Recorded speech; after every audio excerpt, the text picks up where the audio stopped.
নমস্কার দর্শক বন্ধুরা, রেড স্পোর্টস বাংলা আপনাদের সবাইকে স্বাগত। আমি দেবাশিস। এই মুহূর্তে আমি আছি ইডেন গার্ডেন্সে এবং কিছুক্ষণ আগেই কিন্তু আইপিএলের ফাইনাল যে ইডেন গার্ডেন্সে থেকে সরিয়ে নিয়ে যাওয়া হয়েছে তাই নিয়ে কিন্তু বিক্ষোভ ধর্না ছিল এবং রীতিমতো পুলিশকেও আসতে হয় এবং কিছুক্ষণ পরেই দেখা যায় যে সিবি সভাপতি স্নেহাশিস গঙ্গোপাধ্যায় এসে কিন্তু বিক্ষোভকারীদের কিন্তু শান্ত করেন, তাদের বোঝান যে আপনারা ধৈর্য ধরুন, কেন সিবির তরফ থেকে কিন্তু সর্বত্র রকমের চেষ্টা চালানো হচ্ছে যাতে করে ফাইনালটা আবার যাতে ফিরিয়ে না যায়। কেননা আপনারা জানেন যে এখনও কিন্তু বিসিসিআই কিন্তু আইপিএলের ফাইনাল বা প্লে অফ যেটা কিন্তু ইডেন গার্ডেন্সে হওয়ার কথা ছিল পূর্ব নির্ধারিত সূচি অনুযায়ী, সেটা কিন্তু এখনও কিন্তু কোথায় হবে সেটা কিন্তু এখনও জানায়নি। তো এখানেই কিন্তু সিবি কিন্তু আশা রাখছে যে যদি কোনোভাবে যদি ফাইনালটা আবার ইডেনে ফিরিয়ে আনা যায় এবং আজকে এই বিক্ষোভের পেছনে কিন্তু যারা কলকাতাবাসী অর্থাৎ এক ময়দান স্পোর্টস লাভার্স অ্যাসোসিয়েশন তারা কিন্তু এই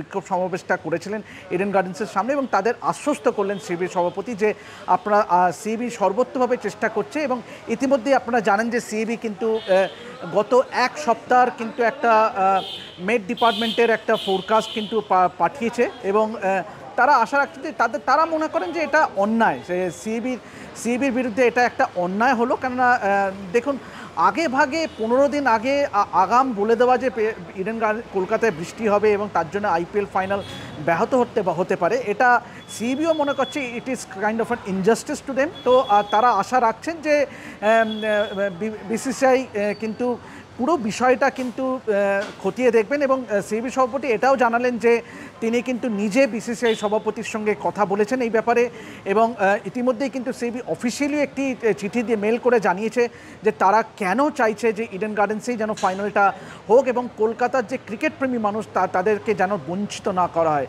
তো চলুন একবার শুনে নেওয়া যাক যে সিবি সভাপতি স্নেহাশিস গঙ্গোপাধ্যায় কী বললেন সংবাদ মাধ্যমকে। কোনোভাবেই যুক্তিপূর্ণ নয় বা যুক্তিযুক্ত নয়। হ্যাঁ, সেটা তো যুক্তি খাটে না, বাট দেখো, বঞ্চনা বলবো না, কারণ আমরা আগেও বিসিসিআই থেকে অনেক সাহায্য পেয়ে এসেছি। ওয়ার্ল্ড কাপের সময় আমি নিজে দেখেছি সাহায্য পেয়েছি। রিসেন্টলি আমরা দেখেছি যখন একটা ম্যাচ 6 তারিখ থেকে অনেকেই চারদিকে আলোচনা হচ্ছিল এই ম্যাচটা হয়তো ইডেনগঞ্জ থেকে চলে গুয়াহাটি চলে যাবে কি অন্য কোনো স্টেটে চলে যাবে, সেখানেও আমাদের বিসিসিআই সাহায্য করেছে। সেই ম্যাচটা 8 তারিখে হয়েছে। তারা শিডিউল চেঞ্জ করে দুপুরবেলা সেই ম্যাচটা রেখেছে, কারণ জেনারেলি উইকডেসে খালি একটাই ম্যাচ হয়। বাট এত কিছু সাহায্য আমরা পেয়েছি যখন, আশা করব যে এই শেষ মুহূর্তে আইপিএলে, কারণ আইপিএল ফাইনাল তো বারবার হয় না, প্রায় আমরা 12 বছর পর আবার আইপিএল ফাইনাল করার সুযোগ পেয়েছি। ওপেনিং সেরেমনি আমরা খুব সুন্দরভাবে করেছি। তো সেই আশায় যেমন আপনারাও আছেন, আমরাও আছি, যা হয়তো লাস্ট মোমেন্টে দেখবো হয়তো ফাইনালটা এখানেই হচ্ছে। তোমাদের তরফ থেকে যে বিসিসিআইকে যে ওয়েদারের ফোরকাস্ট এত আগে থেকে করা সম্ভব নয় বা ইত্যাদি জানিয়ে যে চিঠিটা দেওয়া হয়েছে, তার কি কোনো জবাব বা কোনো তার কোনো এখনও জবাব আমরা পাইনি। বাট আমরা যে চিঠিটা দিয়েছি that is a official document of a meteorological department, সেই জন্য তাতে কোনো ভুল নেই এবং আশা করছি যে ফাইনালটা এখানে হবে, দেখা যাবে। রাজদা, আপনি কি মনে করেন না যে আইপিএল গভর্নিং কাউন্সিলে অভিষেক ডালমিয়া আছে, তার আরও বেশি উদ্যোগী হওয়া উচিত ছিল? Because he also represents Bengal, cricket association of Bengal একসময় প্রেসিডেন্টও ছিলেন, আরও উদ্যোগী হওয়া উচিত ছিল because since he is part of the IPL governing council. দেখুন, আমার সঙ্গে অভিষেকের রিসেন্টলি কোনো কথাবার্তা এই বিষয়ে হয়নি, সেই জন্য আমি এই নিয়ে কোনো মন্তব্য করতে পারবো না। বাট আমার সঙ্গে বিসিসিআই সেক্রেটারির কথা হয়েছে, আইপিএল গভর্নিং কাউন্সিল চেয়ারম্যানের কথা হয়েছে, এটুকু আমি বলতে পারি।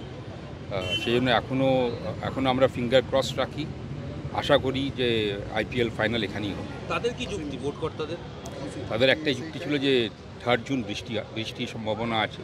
দেখুন, বৃষ্টির সম্ভাবনা এই সময় ভারতবর্ষের সব জায়গায় থাকে, কারণ কেরালায় যতদূর আমরা জানতে পেরেছি 27শে মে কেরালায় প্রথম বর্ষা আসছে এবং আমরা যদি দেখে থাকি যে যদি কেরালায় যে বর্ষা আসে তার 15 দিন পর ওয়েস্ট বেঙ্গলে সেই বর্ষা আসে।